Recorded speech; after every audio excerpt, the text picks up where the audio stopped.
Camp Clinton, Mississippi, summer 1943. A special POW facility for high-ranking German officers. General Lieutenant Friedrich von Mann, German general, 56, proud and skeptical. Generalmajor Klaus Weber, German general, 48, observant and pragmatic.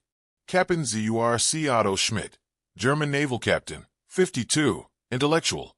Colonel James Harrison, American camp commander, 45, professional.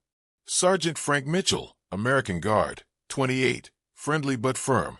Private Bobby Jenkins, young American Guard, 19, eager. A convoy of military vehicles pulls up to Camp Clinton. 3 German generals step out, dusty from travel, in full uniform but without weapons. They look around warily, expecting the worst. Colonel Harrison waits to greet them. Harrison, formally, gentlemen, welcome to Camp Clinton. I am Colonel James Harrison, commander of this facility. Von Mann, stiffly, in accented English, we are prisoners of war, Colonel, not guests. There's no need for false courtesy. Harrison, calmly, the Geneva Convention requires that I treat you with the respect due to your rank, General. Please follow me. We'll get you processed and settled. Weber, suspicious, processed? What does that mean? Harrison, medical examination, paperwork, assignment of quarters, standard procedure. Schmidt, muttering in German to the others, standard procedure. Like when they separate us and begin interrogations. Harrison, in perfect German, Captain Schmidt, there will be no interrogations. That's not our purpose here. Switching back to English, this way, please. The Germans exchange surprised glances as they follow. Inside a clean, well-lit building, a medical officer waits with forms. The room has modern equipment, fluorescent lighting, and spotless floors. Von Mann, stopping, looking around, this is not what we expected. Medical officer, friendly, good afternoon, gentlemen. Just a routine health check. Have a seat, please. Weber, sitting reluctantly. We were told American camps were primitive, that you lack supplies because of the war effort. Medical officer, checking blood pressure. We have shortages, sure, but we follow Geneva Convention guidelines. You'll receive the same medical care as our own troops. Schmidt, skeptical, forgive me, doctor, but we heard different stories. Stories of open fields with barbed wire. No shelter. No facilities. Medical officer, frowning. You might be thinking of the temporary camps in Europe right after surrender. Those were emergency situations. Here in the States, we've had time to prepare proper facilities. Von Mann, to Weber in German, proper facilities. We'll see. Sergeant Mitchell leads the 3 generals to a residential area with small bungalows, each with a garden plot. The Germans stop, stunned. Weber, confused, where are the barracks? The guard towers? Mitchell, pointing. Guard towers are at the perimeter, sir. About a quarter-mile that way. These are your quarters. Schmidt, staring, these are houses. Mitchell, nodding, bungalows, yes, sir. Geneva Convention requires officers get 120 square feet of space. These are about 400 square feet each. 1 officer per bungalow. Von Mann, suspicion rising, what is the trick? Why show us luxury while enlisted men suffer? Mitchell, unlocking a bungalow door, no trick, General. The enlisted men have barracks, 8-man rooms with bunks, same as our own soldiers get. Come on in, take a look. The 3 generals enter cautiously. Inside, a real bed with clean linens, a desk and chair, a small wardrobe, a window with curtains, and a door leading to a private bathroom. Von Mann walks to the bathroom and stops dead in his tracks. Von Mann, calling out, Mein Gott. Weber, Schmidt, come see this. The others rush in. They stare at a modern toilet, sink with running water, and a shower. Weber, touching the faucet, turning it hot water. Mitchell, from the doorway, yes, sir. Heated from a central boiler. You'll get 3 showers a week on the rotation schedule, but you can use the sink whenever you like. Schmidt, sitting on the toilet lid, almost laughing, a flush toilet. A private flush toilet. I haven't seen one of these since 1940. Turning to Mitchell, Von Mann, confused and angry, why? Why do this for us? We are your enemies. Mitchell. Simply Geneva Convention, sir. And, well, Colonel Harrison says if we want the Germans to treat our boys decent, we gotta set an example. Later that day, a large, clean dining hall. German POWs of various ranks line up cafeteria style. American cooks serve hot food. The three generals enter and watch in disbelief. Weber. To a German sergeant, Feldwebel, what are they feeding you? German sergeant. Grinning. Her general. Today we had scrambled eggs for breakfast, and now look, roast beef, potatoes, green beans, bread, butter, and coffee. Real coffee. Von Mann. Disbelieving, this cannot be real. Show me. They go through the line. Private Jenkins serves them generous portions. Jenkins. Cheerfully, afternoon, sirs.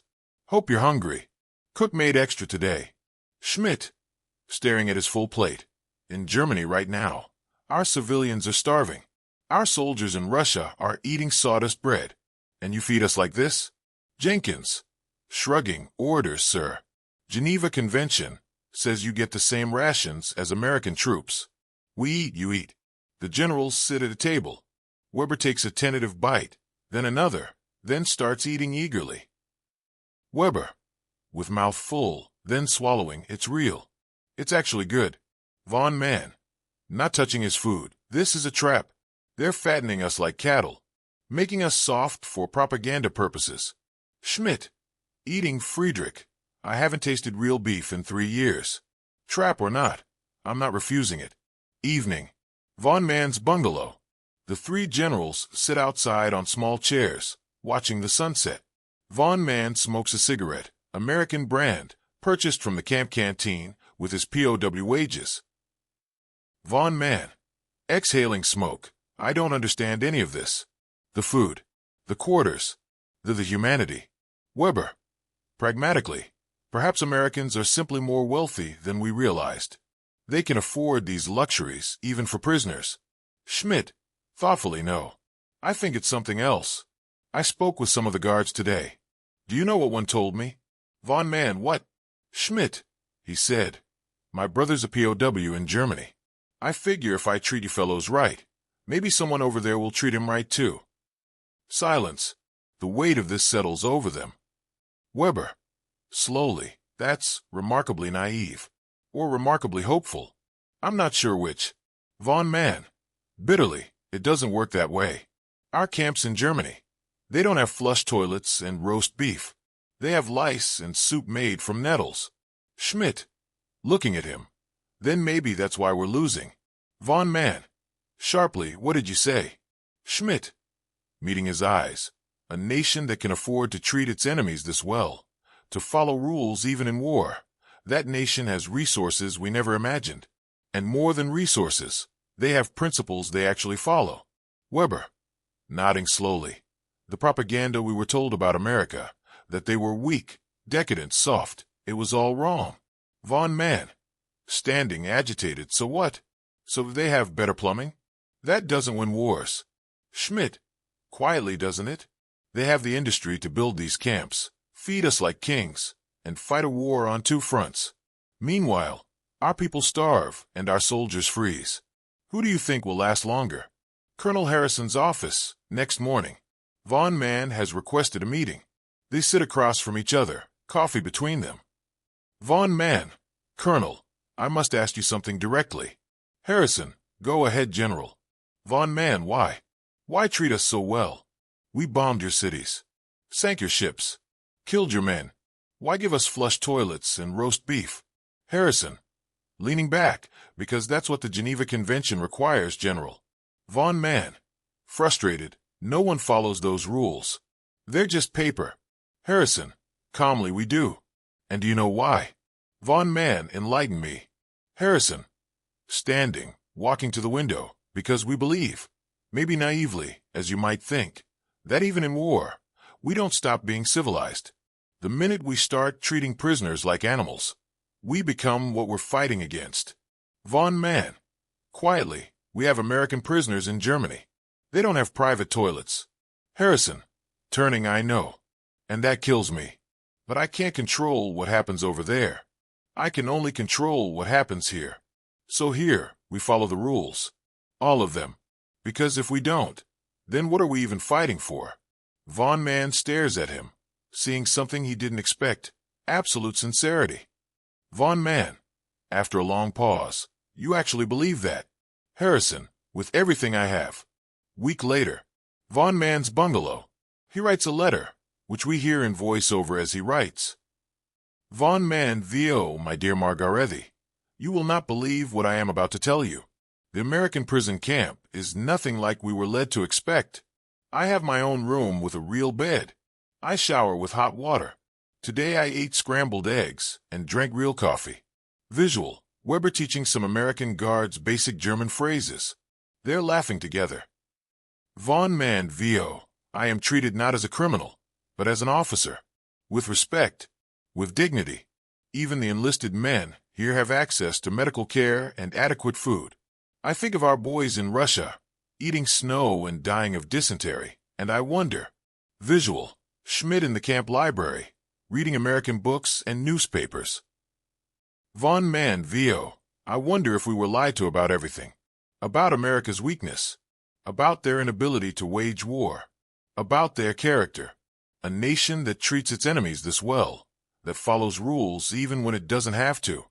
Perhaps that is not weakness. Perhaps that is the greatest strength of all. Visual. Von Man looking at himself in the bathroom mirror, clean-shaven, healthy, conflicted. Von Man VO, I don't know what to believe anymore. I know that I am a prisoner. But I am alive. I am healthy. And I am treated like a human being. If our positions were reversed, would we do the same? I fear I know the answer. He seals the letter. Through the window, we see other German officers playing volleyball with American guards, laughing.